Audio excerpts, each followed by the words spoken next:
Olá, meus amores, tudo bem com vocês? Espero que estejam tudo certinho, que estejam se cuidando em casa. Vamos a mais uma aulinha nova, aulinha de ciências, falando sobre as transformações da matéria.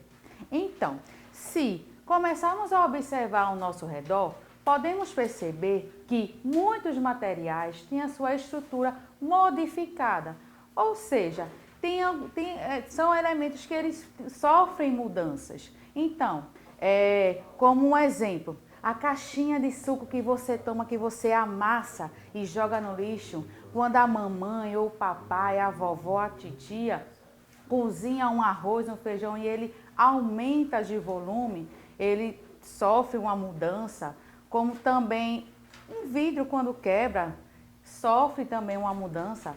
E essas mudanças, elas são reversíveis, ou seja, ela volta a ser o que era ou praticamente a ser o que era, e irreversíveis, que não volta a ser o que era.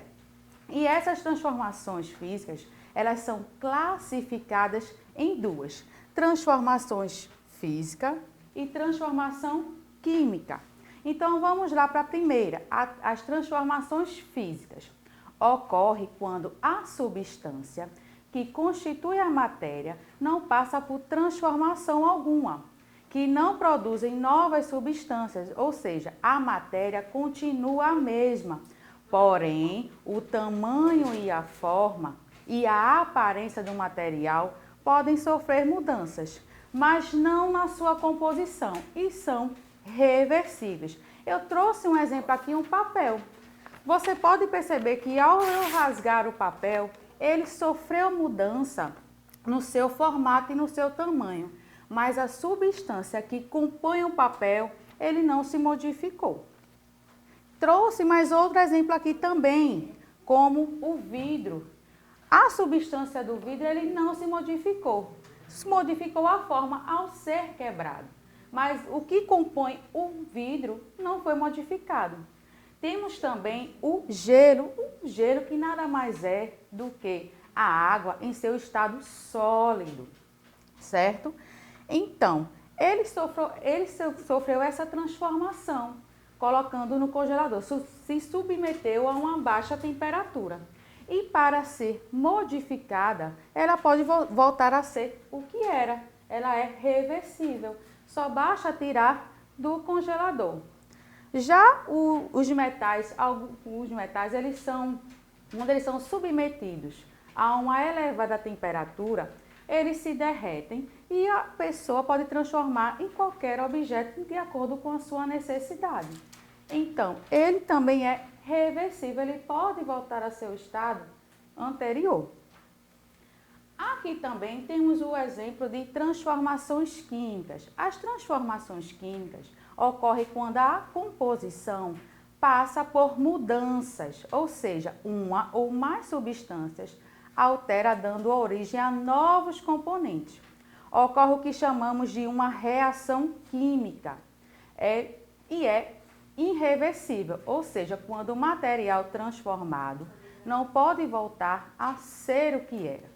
Eu trouxe um exemplo aqui. Há alguns metais, com a ação do tempo, pouco tempo, aos poucos, eles sofrem o que chamamos de oxidação, ou seja, eles enferrujam. Eu trouxe um exemplo aqui, que é um abridor de lata enferrujado. Como vocês podem perceber, ó, todo enferrujado.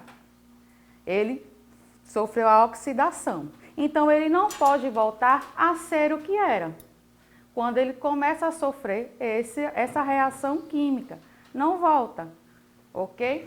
Temos também alguns alimentos não perecíveis, como frutas, arroz, todos os alimentos em geral. Com a ação do tempo, dos fungos e bactérias, a fruta e os alimentos, eles sofrem a decomposição, ou seja, eles apodrecem. E eles não podem voltar a ser o que eram.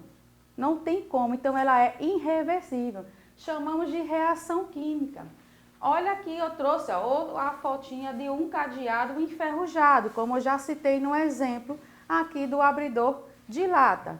Depois, as reações químicas, elas são irreversíveis, não volta a ser o que era. Então, em resumo a tudo que Tia está falando, ok? As transformações físicas, elas podem modificar em seu formato, o seu tamanho, mas não em sua substância, o que compõe nela. Já as reações químicas são irreversíveis, ou seja, nós chamamos de reação química.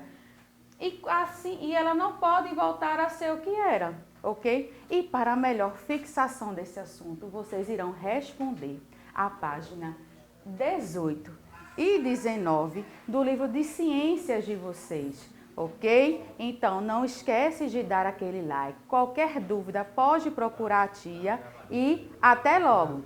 Tchau, tchau.